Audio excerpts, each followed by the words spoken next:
Take a nice deep breath into your heart. Let it go through your mouth. Take another one. You want to be right here, right now. Be right where you are. No matter what's going on, no matter what's happening, no matter what you've been thinking, this is a fresh moment right now. Breathe into your heart and out through your mouth. Good. Notice where you are. Touch something. Greetings, precious, dear one. My topic is you are not your past. This is very, very, very important. But even the it's so strange with words and sounds and meanings that we've given everything, and setting ourselves up with so many beliefs, constructs, ideas, rules, regulations, laws, all of this. And it all comes down to words and printed words, laws written down, ancient papers, so to speak, and all of this kind of thing. And whatever we have done, and we are eternal. However, time, the time game, let's call it that, is not eternal. It's a concept. And you are the conceiver, not the concept. Your body could be a concept, an idea, a belief, given meaning, or that is influencing that body and expressing in this form. In the same way that you are not this physical body, you have nor this material, called carnal mind, intelligence, and fabricated false identity, ego. You all have an identity, but it's not what we call ID. You are a divine being, and you have all the qualities of the divine, except not the quantity. Yet we draw from the reservoir of the quantity that is unlimited, beyond what we would call limitation or concepts of this particular reality, or how would we call it, conception. When we identify with the past then, and everything we've done, and then others identify us with the past.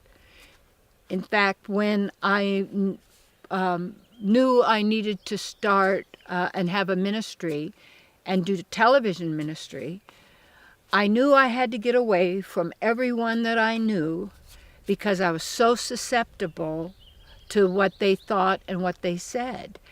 And it would so take me down that I would just give up. And knowing my weakness. Now, our weaknesses are also our strengths, depending on how you use them. And, okay, so when you realize who you are not the past, and you're not even really the now. These are words to help us to come to the realization and knowing in this moment of now and being who we are, free of the veils and the layers of ignorance. The best way to do that is to practice being now. And you'll notice that when the mind is operating, it's always operating on the past and changing it, or reliving it again in some way over and over, as if it's gum that you're still chewing, that you left on the bedpost overnight, and chew it again the next day just in case there is a taste or a morsel of some nectar of pleasure, because we're pleasure seekers. Yet by putting us out here, we're trying to seek pleasure in that which doesn't have pleasure, because we are the pleasure. And then when we give the source of our happiness, our pleasure, our protection, our maintenance to what has happened in the past, then we limit ourselves now, and therefore in our future now, by the belief that the past has to be repeated now. And that only happens when it is a mechanical operation where a program is set on repetition. And it is that, you might say, that circle just given a twist, which then keeps the infinity belt on the outside and the inside, and this infinity that the past repeats the future repeats the past. And you want to empower yourself, and how we empower ourselves is from the future, not the past. In the sense of what we call the future is what I would like to have or to be or to bring forth or to recognize. And you want to, I've always said that go for the topmost that's possible. And a lot of people think, well, it's the biggest mansion or the biggest car. Well, you could say that if you think that's it, but it's not that.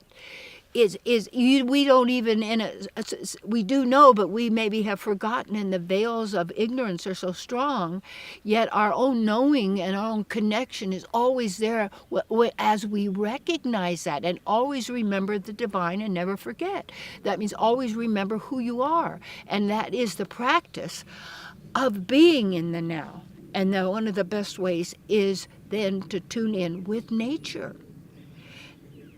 Because even though you hear there's an airplane or something, or this comes or that, I mean, this is that's artificial, you see, where this is the natural, and yet we're also using technology in order to do this. And yet, when we do use what we have or the technology, then we want to not have it use us, and to know to use it in directly for what we need and want that's in harmony with our purpose, yet not to lose our real sense of who we are in the technology. And that's very challenging, because the tendency, as we give power to anyone or any search engine or anything outside of who we are, we deny we already have it. And we're told we don't have it, and you're going to get it somewhere. But then the further we go out into the need of it, rather than to go within to activate and realize all that we are, and we have it all. So you are not the past. It doesn't need to repeat. And what you can notice from the past are patterns or habits or that sort of thing.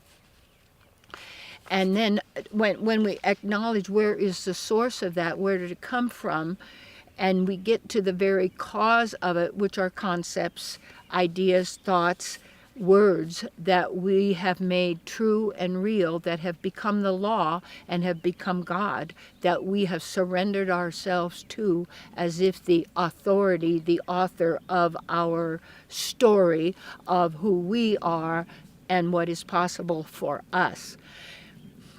And real self-love, my dear ones, is to honor who you are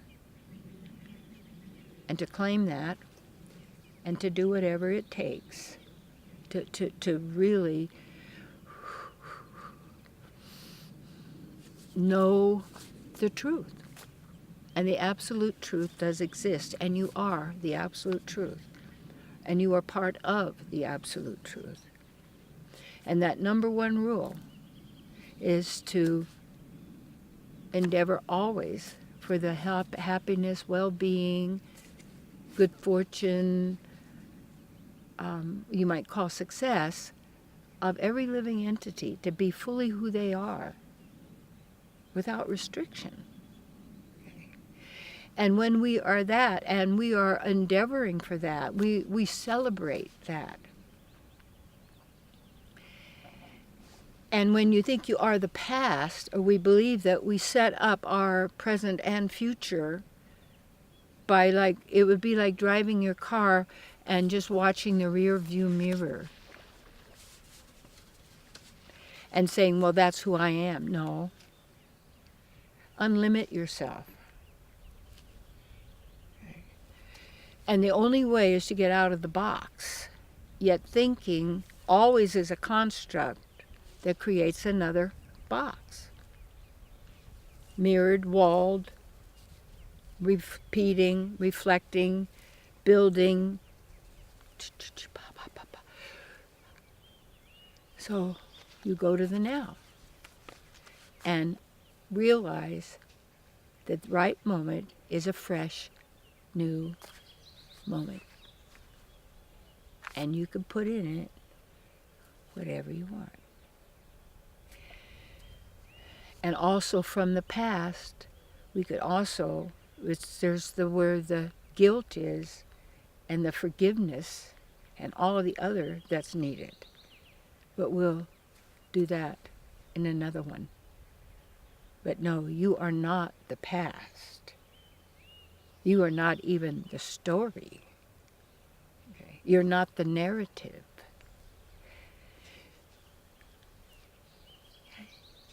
Yeah. Get your bare feet on the ground. Tune in to the earth. Listen. Tune into yourself. On for the ride.